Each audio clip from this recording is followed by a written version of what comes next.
अस्सलाम वालेकुम। मैं हूं डॉक्टर उस्मान और मैं आज जो ट्रेनिंग सेशन में आपके पास आया हूं वो है ट्रेंडी ट्रेनर मेंटोर सीरीज़, जिसके अंदर हम पहले 3 पार्ट के ऊपर डिस्कस कर चुके हैं। जो आज का पार्ट है उसके अंदर हम ये डिस्कस करेंगे कि किस तरीके से आप अपनी ट्रेनिंग एनवायरनमेंट को चेक कर सकते हैं और आपकी ट्रेनिंग एनवायरनमेंट कैसी होनी चाहिए जिसके अंदर आप अपने स्टूडेंट्स को ट्रेन कर सकें या प्रोफेशनल्स को ट्रेन कर सकें। तो सबसे पहले हम बात करते हैं कि आपका ट्रेनिंग रूम कैसा होना चाहिए और आपके ट्रेनिंग रूम में क्या क्या चीज़ें होनी चाहिए।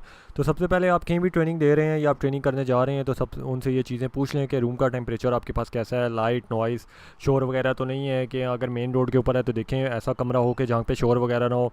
सीटिंग के अरेंजमेंट्स क्या होंगी, प्रोजेक्टर वगैरह, ऑडियो विजुअल वगैरह आपको लाना पड़ेगा या उनके पास होगा। रिसोर्सेज क्या क्या चाहिए, मार्कर्स वगैरह चीज़ें जो होती हैं। मटेरियल्स आपको क्या चाहिए होंगे, वाटर, कॉफ़ी, टी। अगर आप अपने ट्रेनिंग सेशन के ऊपर हैं, ट्रेनिंग की जगह पे हैं, तो फूड हो गया, ये चीज़ें होगी, खाना पीना, ये सारी चीज़ें आपको खुद करनी पड़ेंगी। अगर किसी और जगह के ऊपर हैं तो आपको ये सारी चीज़ें उन लोगों के साथ देखनी चाहिए कि आप क्या क्या प्रोवाइड करेंगे। इसके अलावा जो है बाकी नेसेसिटीज़ जैसे होती हैं, वॉशरूम की लोकेशंस होती हैं, ये आपको जो है पता होनी चाहिए कि वहाँ पे ये चीज़ें अवेलेबल है या नहीं। मोस्ट ऑफ द टाइम हर जगह पे अवेलेबल होती हैं। तो एज अ न्यू ट्रेनर आप ये सारी चीज़ें चेक कर लें, ताकि आपके पास जो ट्रेनिंग रूम होता है ये ऐसी जगह होती है जिसमें आपने काफ़ी देर गुजारना होता है। तो ऐसी जगह के ऊपर आपको अपने जितने भी लोग वहाँ पे होंगे उनके साथ अपने कंफर्टेबल एनवायरनमेंट बनानी होती है, ताकि वो अच्छे तरीके से ट्रेनिंग ले सकें।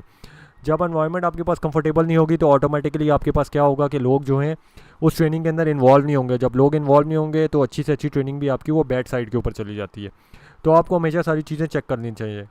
जो एक नॉर्मल एक सीटिंग अरेंजमेंट बनती हैं जब आप कोई भी लेक्चर दे रहे होते हैं तो 1 नंबर आपके पास बन जाता है कि आप ऑन दी सेंटर पॉइंट के ऊपर होते हैं और आप उनको एक ट्रेनिंग सेशन प्रोवाइड करते हैं। मोस्ट ऑफ द टाइम आपने देखा होगा कि बोर्ड ऑफ डायरेक्टर्स की मीटिंग होती हैं या नॉर्मल आपके जो कॉन्फ्रेंसेज या ट्रेनिंग सेशन होते हैं, जब आपके पास कैंडिडेट्स एक लिमिटेड अमाउंट आपको पता हो तो आप ये 1 नंबर की जो ट्रेनिंग एनवायरनमेंट है उसको यूज़ कर सकते हैं।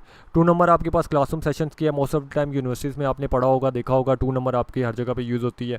3 नंबर भी आपने देखी होगी, ऑडिटोरियम होती है। जब ऑडियंस आपकी बहुत ज़्यादा होती है तो तब हम 3 नंबर की जो आपके पास है वो सीटिंग अरेंजमेंट यूज़ करते हैं अपने लेक्चर्स के लिए। तो आप डिपेंड करता है कि कौन सी ट्रेनिंग रूम है आपके पास और आपने किस तरीके से वहाँ पे ट्रेनिंग्स को प्रोवाइड करना है।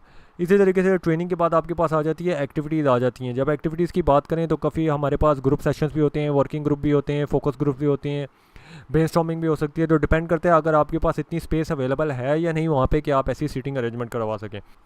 ज़्यादातर जब एक्टिविटी वाली वर्कशॉप होती है तो वो आपके पास 4 और 5 या 6 के अंदर ही आपके पास जो होती है पहले से अरेंजमेंट हुई हुई होती है, बिकॉज उसमें नॉर्मल डिस्कशन या एक्टिविटीज़ होती हैं। तो बेसिकली 4, 5 और 6 को आप यूज़ कर सकते हैं फॉर एक्टिविटी या वर्किंग ग्रुप्स के ऊपर या एक्टिविटी कंडक्ट करने के लिए। वो भी डिपेंड करता है कि आपके पास लोकेशन कौन सी है। नंबर 6 के अंदर जो है इसमें मैं आपको बता दूं, नॉर्मल जो ग्रुप डिस्कशन और ट्रेनिंग सेशन होते हैं वो आपके नंबर 6 या सर्कल एनवायरनमेंट के अंदर आपके पास होते हैं। सर्कुलर एक एनवायरनमेंट होती है जिसमें आप एक सेंटर पॉइंट में होते हैं। इन सारी चीज़ों के बाद आपने रूम को चेक करने के बाद अपनी सीटिंग अरेंजमेंट देखने के बाद जहाँ पे ट्रेनिंग देनी है आपने अपने मटेरियल्स को दोबारा से रिवाइज़ करना है। आपने चेक करना है मैंने कितने बजे निकलना है, कितने बजे अराइव करना है, मैंने क्या क्या चीज़ें लेके जानी है, एक स्लाइड में मैंने कितना टाइम स्पेंड करना है, मेरे पास क्या मॉड्यूल्स हैं, क्या मटेरियल देना है। अगर कोई मटेरियल उन लोगों ने प्रिंट करके देना है जहाँ पे आप ट्रेनिंग देने जा रहे हैं तो उन्हें आप पहले से इन्फॉर्म कर दें। एज अ न्यू ट्रेनर तो आपको सबसे पहले उन्हें सारी चीज़ें बता देनी चाहिए कि ये चीज़ें रिक्वायर्ड हैं और ये चीज़ें सारे कैंडिडेट्स के पास होनी चाहिए।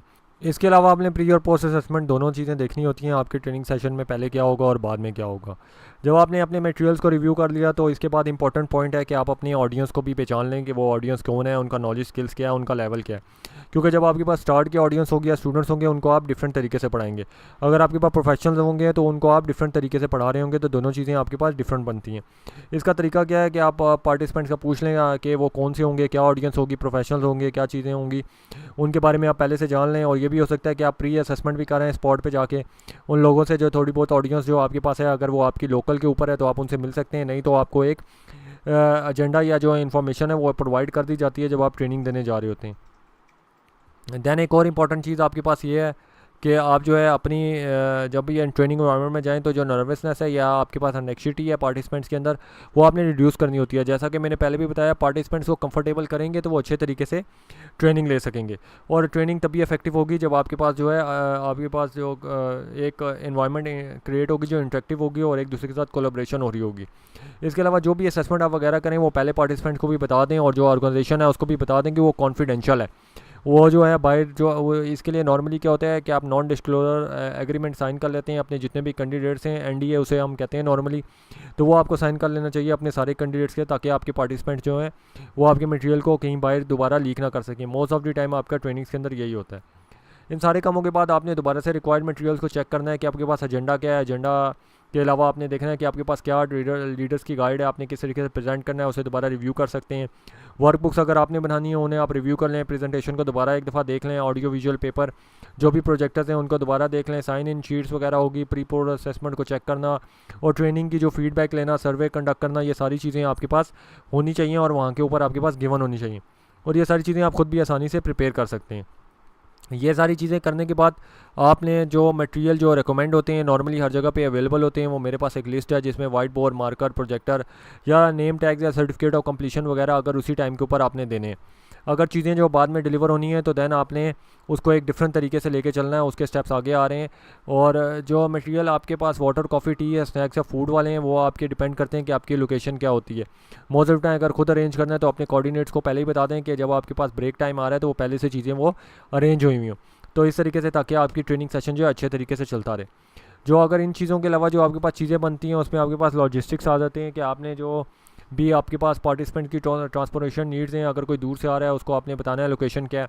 मोस्ट ऑफ टाइम अगर कहीं देने जा रहे हैं तो लॉजिस्टिक्स उनका पार्ट होता है कि उन्होंने क्या लोकेशन देनी है, लेकिन वो लॉजिस्टिक उन्होंने आपको भी बतानी होती है। तो आपको पता होना चाहिए कि जो पार्टिसिपेंट्स आ रहे हैं उनकी क्या लॉजिस्टिक्स हैं, कहाँ से आ रहे हैं। अगर वो यहाँ पे कहीं रहना है तो आप उनको हेल्प आउट कर दें जिस जगह पे वो रहना चाहते हैं।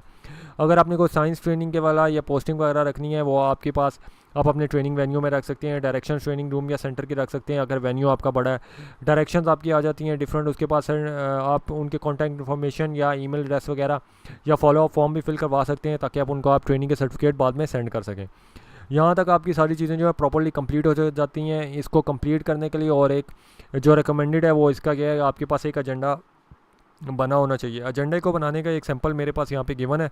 नॉर्मली आपके पास वो चीज़ें होती हैं जो आपने वर्कशॉप के अंदर कंडक्ट करनी है, तो हर ट्रेनर को अपने एजेंडा को उसी हिसाब से आपने सेट आउट करना है कि मैंने ब्रेक कब देनी है, मैंने कब वर्कशॉप करवानी है, वर्कशॉप कितनी होंगी, क्या चीज़ होगी, क्या मैंने कब मैंने सर्वे कंडक्ट करना है। तो आपके पास ये सारी चीज़ें लिखी हुई होनी चाहिए और उसी के मुताबिक आपको चलना चाहिए।